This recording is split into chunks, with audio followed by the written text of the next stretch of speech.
Welcome to another session for the Seller Edge SASE Talks. And today we're going to look at a real life scenario, the infamous hacking of Salesloft drift theft.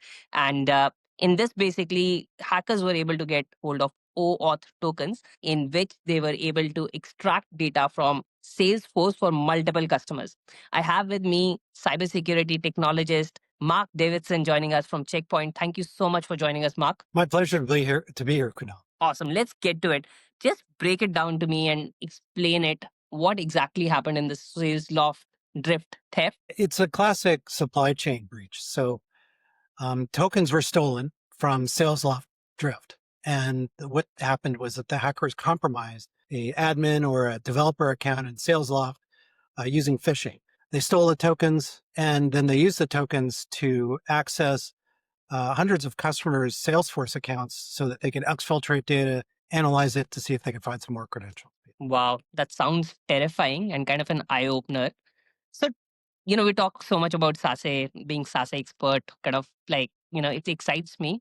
Tell me, how would a SASE architecture or SASE solution could potentially have prevented this attack? Yeah, there are a few SASE technologies that could have helped prevent this attack. First of all, firewall as a service, secure web gateways, CASB, SaaS security posture management, even identity integrations could have helped.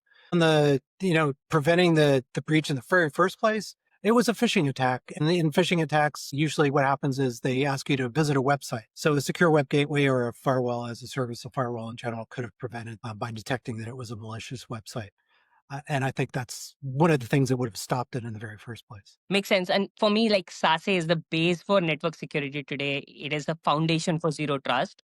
Yeah. However, in this case, the hackers had the OAuth tokens. So they had the keys to the kingdom. They were pretty much recognized as an trusted identity, right? So how does SASE work with identity? What would have happened if SASE was working with identity in this case? So just to reiterate with SASE, right? This attack was through an integration channel that was outside of the SASE perimeter. So you're correct to ask about identity. And I think there's two places where identity would make a difference. One, on the beginning of the attack, if we're using MFA, for example, and say the attackers are trying to bypass MFA or get you to bypass MFA, we could have prevented the attack there. On the other side, with technology like ITDR, you could be monitoring the policies of tokens that are being used to access different applications, for example, in the Salesloft Drift application, and monitoring for example, the time to live, the lifespan of that token.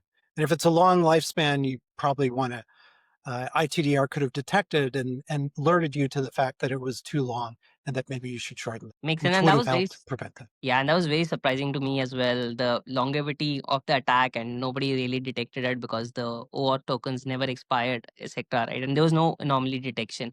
If there is one takeaway for CISOs today, Mark, that could have helped, or what they should be doing to prevent such attacks. Like I said, SASE is it's a perimeter that has a perimeter, and this attack was outside of the perimeter.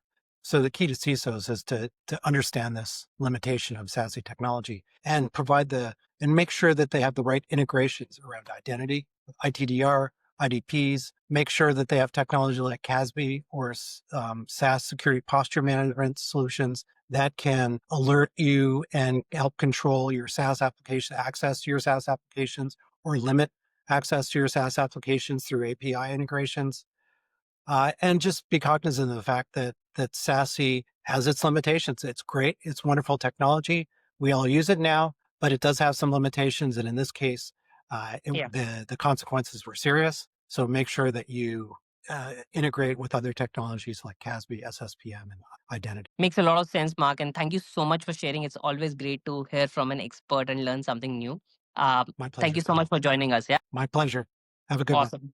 Thank you so much. Thank you so much, all. Stay safe. Stay away from phishing. Don't get hacked. See you in the next episode. Thank you.